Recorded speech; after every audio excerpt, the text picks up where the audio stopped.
하나님의 말씀은 골로새서 2장 6절에서 골로새서 2장 6절에서 15절까지 보겠습니다. 골로새서 2장 6절에서 15절까지 말씀을 한 절씩 교독하도록 합니다.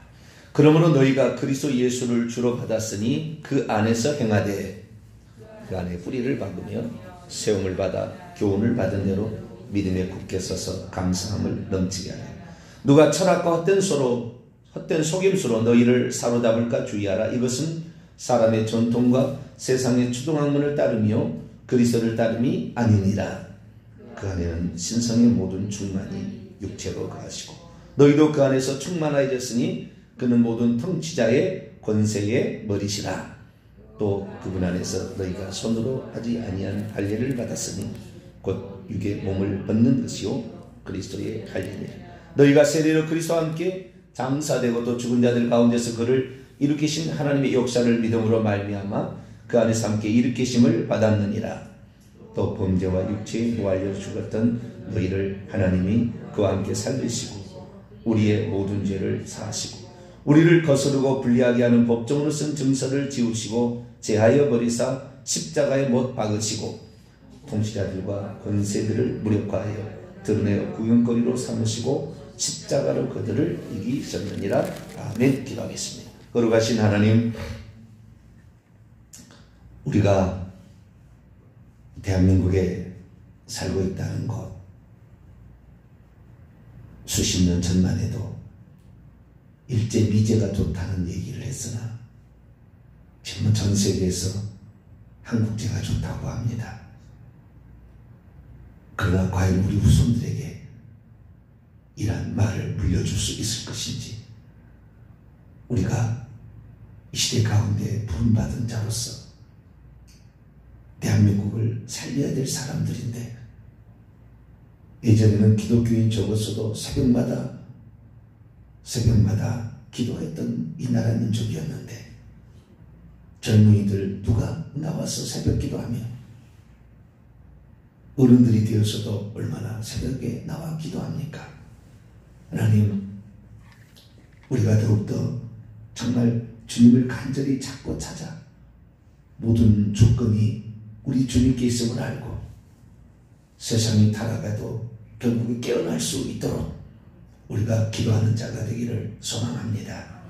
하나님께서 날마다 함께하여 주시고 국가 민족을 위해서 우리 자신과 자녀와 교회 미래를 위해서 기도해가는 저희들 되게 해주옵소서. 이 시간도 주의 음성을 듣기를 원합니다. 하나님 주님의 말씀으로 말씀하여 주옵소서. 우리 주 예수 그리스도의 이름으로 기도하옵나이다. 아멘. 할렐루야. 어떠한 상황에 우리가 처해도 전능하신 하나님이 불꽃 같은 눈으로 이 나라를 지켜보고 있다 사실을 아시고 원수의 진에 들어가서 원수를 파헤치는 또 다른 사람이 나올 거예요. 그래서 우리가 진실로 하나님을 신뢰하고 가게 되면 또 이 나라가 바르게 갈 줄을 믿습니다. 하나님 말씀을 통하여 우리가 진리 안에 서 있지 않으면 우리들도 어느 순간에 교회를 내주고 말 거다라는 거죠. 이 골로새 교회죠. 에바브라가 자기가 개척한 교회지만 그 문제를 해결할 수가 없어서 사도 바울을 찾아가, 감옥에 있는 사도 바울을 찾아가 골로새 교회가 이런 형편에 있습니다 라고 얘기를 했더니 바울이 편지를 써준 거죠. 물론 에바브라가 다시 가지 않았습니다. 그 자리는 아키포에게 물려주고 왔기 때문에. 이 편지는 바울이 늘 신실하게 편지 전달자로 썼던 두기고라는 사람을 통하여 이 편지를 전달하게 되는데, 그 교회가 어떤 문제를 가지고 있는가, 이것을 바울은 충분히 알고 그러면서 부드러우면서도 아주 강력하게 그들의 상태를 진단하고 그들의 문제를 해결하기 위하여 이 편지를 쓰고 있는 것이죠. 특별히 그리스도에 관한 풍성한 많은 그리스도가 누군가에 관하여 증거를 하고 있는 것이 이 골로새서인데, 그렇게 되었던 이유가 무엇일까? 이유가 무엇일까? 그 원인이 여기에 이제 하나씩 들어있어요. 그래서 그 원인들을 살펴보게 되면 2장 8절에 철학과 헛된 속임수로 너희를 사로잡고 있다. 그래서 주의해야 된다 라는 것을 말하고 있어요. 철학과 헛된 속임수. 철학은 세상으로 도는 것이고, 헛된 속임수는 아마도 유대주의적 율법에서 온 것 같아요. 그래서 지금 두 가지가 이 교회에 지금 침투에 들어오고 있는데, 이런 것들이 교회에 들어와서 장악해서 교회가 세속화된 거죠, 한마디로. 기독교에다가 다른 것을 더 가져야 더 고상한 것처럼, 구원도 받을 것처럼, 더 믿음이 있는 것처럼, 더 신앙이 있는 것처럼, 더 복을 받은 것처럼 이 교회가 타락하고 있었던 거죠. 그래서 사도 바울은 이 골로새 성도들을 향하여 너희들 정신 차리지 않으면 안 된다 라고 하면서 하나씩 이 말씀을 여기에 써놓은 것입니다. 그래서 2장 6절 말씀 보면 6장 6절 7절이 골로새서의 주제라고 할까요? 그렇게 얘기할 수 있어요. 한번 읽어볼까요? 시작. 그러므로 너희가 그리스도 예수를 주로 받았으니 그 안에서 행하되 그 안에 뿌리를 박으며 세움을 받아 교훈을 받은 대로 믿음에 굳게 서서 감사함을 넘치게 하라. 당시에 골로새 이방 사람들이죠. 여기 사람들은 예수님을 안 믿었던 사람들이죠.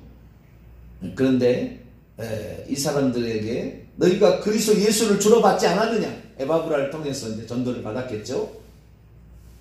그러면은 구전에 어땠느냐?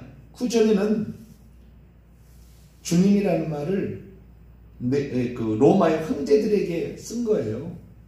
로마의 황제들에게 주님이라는 말을, 영어를. 근데 너희들이 이제 예수님을 주로 받았는데 그런 로마 황제에게 예를 들어서 무슨 경의를 표한다 할지 이렇게 되면은 무슨 혜택이 주어지는데, 그쪽에 우리가 이것은 국민 의례이지 뭐 이런 거 아니냐라고 생각할 수도 있는 거죠. 그래서 이러한 로마 황제를 숭배하는 사상, 이런 것도 주의를 해야 되고요. 이 철학이라는 건 지혜죠, 지혜와 금욕주의입니다, 당시에. 그래서 2장 3절에 그분 안에는 지혜와 지식의 모든 보화가 감춰져 있느니라. 이 예수 그리스도만으로 충분하지 않고 지혜가 필요하다. 지혜를 더 얻어야 된다. 이런 소피아라는 지혜 사상이 들어온 거죠. 이 지혜는 플라톤, 아리스토텔레스 이러한 세상의 근원이 무엇으로부터 되었고, 그 다음에 이것이 모든 인생을 어떤 지배한다는 어떤 철학 사상이고, 그들이 꿈을 꾼 이데아의 사상으로 세계로 들어가기 위하여 그들은 많은 공부를 해야 되는 이러한 것인데요. 제가 생각했을 때에 하나님께서 저를 세상적인 이런 많은 공부에 취하지 않게 하시고 성경만을 알 수 있도록, 물론 성경만을 알아서는 안 되겠죠. 그러나 성경을 중심으로 저를 이렇게 훈련시켜서 성경을 정확히 얘기하게 한 것은 이와 비슷한 것 같아요. 세상에 있는 지혜와 명철을 알았다면 저는 그쪽 방면에 아주 발달했을 거예요. 쟤를 보면 알아요. 그쪽 방면에 아주 수완이 대단한 사람으로 아마 성장해 나갔을 겁니다. 근데 예수 그리스도를 믿게 하시고 그분만을 알게 하셔서 순수하게 그분만으로, 저는 그래요. 지혜를 세상에서 배우는 것이 아니라 성경을 통해서 배워야 된다. 저는 그런 생각이에요. 그래서 저는 성경을 가지고 얘기를 하는데, 다른 어떤 오늘날의 큰 교회를 이룬 사람 보면은요, 세상의 지식이 엄청 많아요. 세상의 지혜가 많은 거죠. 그래서 그 얘기를 중심으로 합니다. 성경은 그냥 그 인용 정도 하는 것으로 이렇게 얘기를 하고 자기 할 말, 자기 철학 사조를 얘기를 하죠. 근데 저는 저의 철학 사조가 없어요. 따로 없어요. 오직 성경에서부터 그냥 왔어요. 성경을 너무나 소중히 여겼고 그렇게 성경을 알고 싶어 했고 성경을 듣고 싶어 했고 성경을 공부하고 싶어 했기 때문에 그래서 이 성경을 얘기했는데 이 바울의 얘기가 세상의 지혜로 하나님을 절대 알 수 없다. 고린도전서에 아예 지혜로 거기도 고린도도 철학사상이 아주 깊숙이 들어간 그런 도시지 않습니까? 그래서 고린도서 1장 2장 읽어보면 지혜에 관한 얘기 나오는데 세상의 지혜로 절대 하나님을 알 수 없고 세상의 지혜로 구원받을 수 없다는 거예요. 우리의 지혜는 예수 그리스도라는 거예요. 그래서 이 그분을 통하여서 모든 게 돼야지. 그렇지 않으면 틀림없이 뭐래요? 예수 말고 다른 방식으로 목회도 성공하려고 할 거라는 거예요. 악기포에게 하는 얘기죠.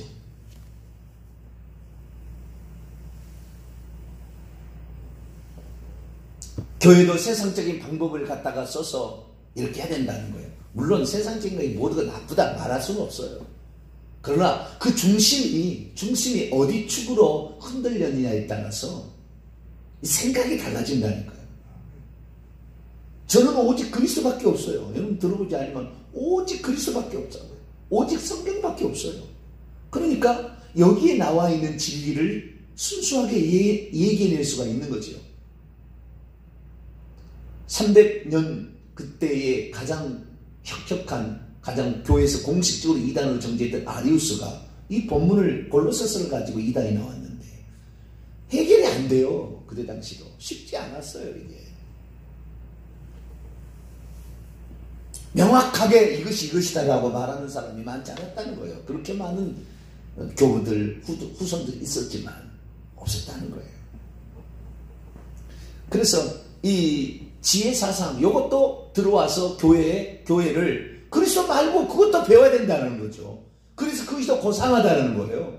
그것이 뛰어나고 그것이 교회를 부흥하게 만든다 뭐 이런 식이죠. 또한 금욕주의 2장 23절에 보면 21절부터 보면은 곧 붙잡지도 말고 맛보지도 말고 만지도 말라는 것이 이건 율법과 비슷한 건데 이거 율법은 오늘 얘기 안 하겠고요. 23절 이런 것들은 자의적 숭배와 겸손과 몸을 괴롭게 하는 데는 지혜 있는 모양이나 오직 육체에 따르는 것을 금하는 데는 조금 더 이게 금욕주의, 쾌락주의 금욕주의로 나가잖아요. 왜 이게 나와? 이게 영지주의가 배경이 되어 있습니다. 영지주의가. 영지를 자기가 깨달으면 영적인 지식을 깨닫게 되면 나는 어떠한 세상의 유혹에도 물들지 않는다. 그렇기 때문에 내가 쾌락을 즐긴다고 해서 나의 영지를 뺏어갈 수 없으니까 내가 쾌락을 즐겨도 상관이 없다는 걸 하는 거예요. 영지를 깨달으면 나는 깨달았으니까 나는 이제 예수 그리스도를 믿고 구원을 받았으니까 어떤 죄를 지어도 내가 예수 그리스도가 끊어질 수가 있겠어? 나하고 그리스도가 끊어질 수가 없으니까 죄를 짓는다면 그건 죄가 되지 않아. 이렇게 가는 거죠. 이 구원파로 가는 거죠. 그런 거예요. 또 하나는 금욕지로 가는 거예요. 영지를 깨달으면. 영지를 깨달았는데 영지를 깨달으니까 육체는 더럽고 영은 깨끗하고 선하다. 그걸 생각하니까 내가 더 깨끗해지려고 한다면은 육체를 제한을 시켜야 된다는 거예요. 그래서 금욕지로 가는 거예요. 금욕지와 쾌락주의는 영지를 깨달았기 때문에 나오는 두 가지 사조예요. 그래서 이런 것들이 교회에 들어와서 예수 그리스도를 믿으면은 추대배 장례배 드려도 상관없다. 나 예수 그리스도 믿고 있는데 이거 추대배 드린다고 내가 지옥에 갈 것이며 내가 장례배 드린다고 지옥에 갈 거냐? 내가 좀 가늠했다고 해서 지옥에 갈 거냐? 다 용서받고 천국 간다?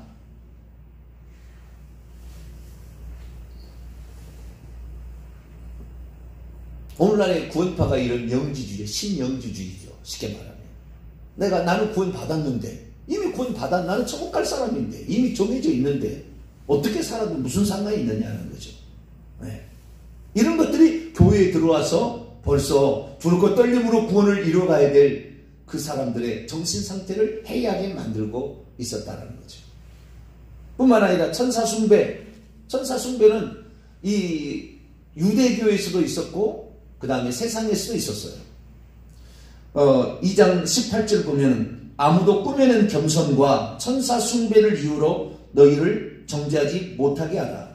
그가 본 것에 의지하여 그 육신의 생각을 따라 헛되이 과장하고. 헬라 철학자들은 이 바늘 끝에 천사가 몇 명이 올라갈 수 있는가를 연구했다잖아요. 밤새도록 토론했대요. 바늘 끝에 과연 천사가 몇 명이나 올라갈 수 있을까? 유대인들 구약 성경을 잘못 풀어서 오늘도 이제 골로새한다 스가랴 강의를 하겠지만 구약에 여호와의 천사가 나옵니다. 모세에게 나타나서 그 말했던 천사 있잖아요.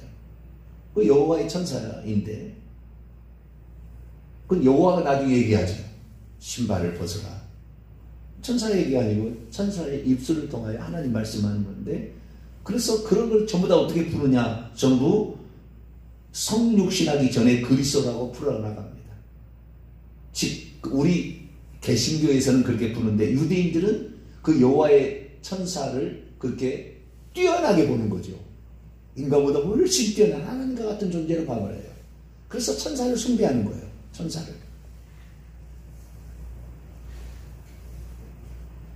천사는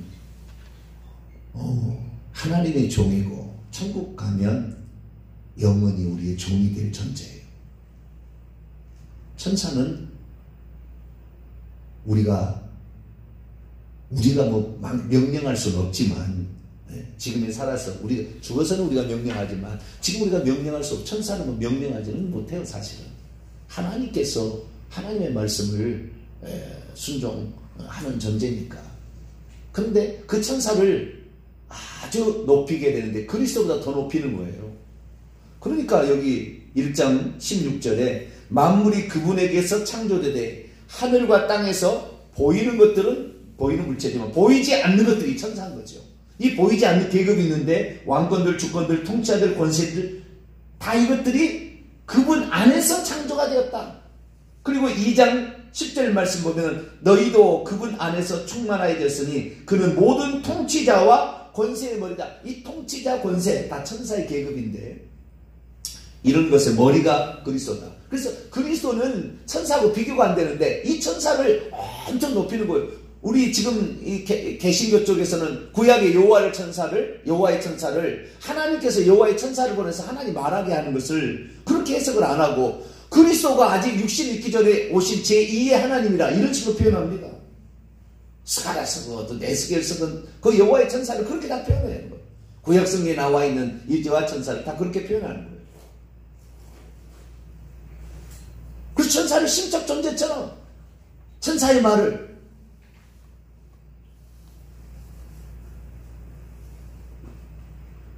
그래서 이것이 교회 안에 들어와가지고 천사를 숭배하는 것이 있다라는 거죠. 뿐만 아니라 가장 중요한 게 유대율법주의인데, 유대율법주의가 그러니까 예수만 믿어서는 안 되고 더 고상한 거 더 하려면은 음식도 가려 먹어야 되고 안식일도 지켜야 되고 할례도 받아야 된다. 그래서 할례가 2장 11절 너희가 그분 안에서 손으로 하지 아니한 할례를 받았으니 곧 육의 몸을 벗는 것이요 그리스도의 할례니라. 육체의 할례를 통하여서 육체가 뭐 네가 하나님의 자녀가 되는 게 아니고, 네가 교회 나와서 지금 교적부에다 네 이름 올렸다 해서 천국 가는 게 아니고 진짜 그리스도의 할례를 받아서 육이 좋아해서 아브라함이 왜 할례를 했습니까?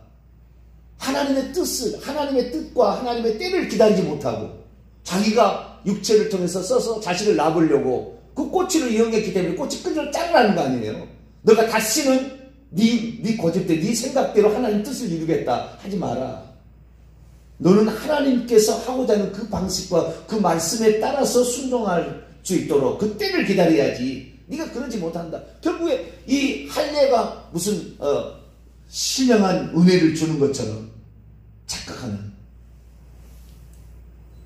할례. 그 다음에 안식일 2장 16절 보면은 먹고 마시는 것 음식으로 절기를 지키고 초하를 날을 달과 절기를 지켜서 나는 신령한 사람처럼 그렇게 너희를 비판하지 못하. 이것들은 장래의 그림자나 몸은 그리스도의 것이다. 이건 다 모형이고 의식법은 예수 그리스도로 말미암아 다 성취가 된 건데 이걸 지켜야 신령한 것처럼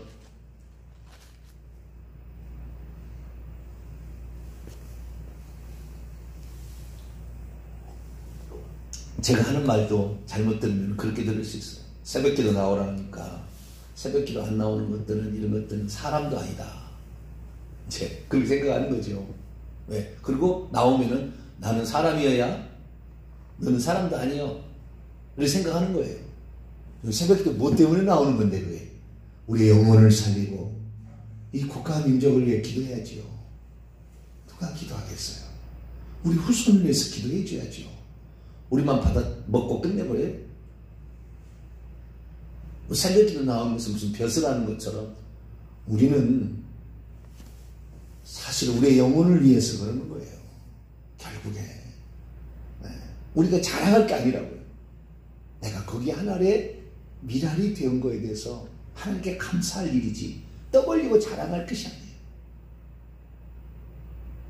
남들을 정죄하려고 그런 게 아니라 우리가 그런 사람이 될 수 있도록 나를 깨워주신 것을 감사하고 그래야 되는 거죠. 그래서 우리가 이 잘못하면 어떤 것을 벼슬하는 것처럼 이렇게 생각합니다. 벼슬하는 것처럼 자기가 11조를 잘하면 벼슬했다. 나는 막 벼슬했다. 이렇게 하는 거예요. 하나님께서 우리의 가정과 삶을 안 지켜주고 만약에 놔버리면은 한순간에 우리는 중풍으로 뚝 떨어지면 그 다음부터 모든 직업이고 뭐 실도 없는 거예요. 그 다음날 봉급 없어요. 그 다음 달부터. 우리는 하나님이 우리를 지켜주셔서 내가 지금 일하고 있다. 할렐루야. 내가 오늘 기도하고 있다. 하나님 감사합니다. 내가 이 거룩한 하나님의 일을 위하여 하나님의 백성을 산출하는 일에 내 기도 한마디가 들어가고 이 민족을 살리는데 제가 들어갈 수만 있다면 감사합니다. 그런 자세가 나와야 되지. 이 어떤 자기가 할례를 행하고 안식일을 지키고 음식을 가려 먹고 막 이런 것들을 자기가 무슨 경건의 모양이 있는 것처럼 이렇게 우리는 이거 하지 못한 우리 자신을 저 복종시켜야 되지만 우리가 한다고 이것을 자랑거리로 내놔버리면 결국에 그리스도가 헛된 것이 될 수밖에 없어요. 너 자랑하러 나온 거잖아. 결국 답이 주님이 그러는 거예요. 너 자랑하려고 나왔잖아. 이렇게 얘기하밖에 안 돼요. 그게 아니라 너는 나를 위해서 나왔구나. 할렐루야. 너는 나를 사랑하기 때문에 왔구나.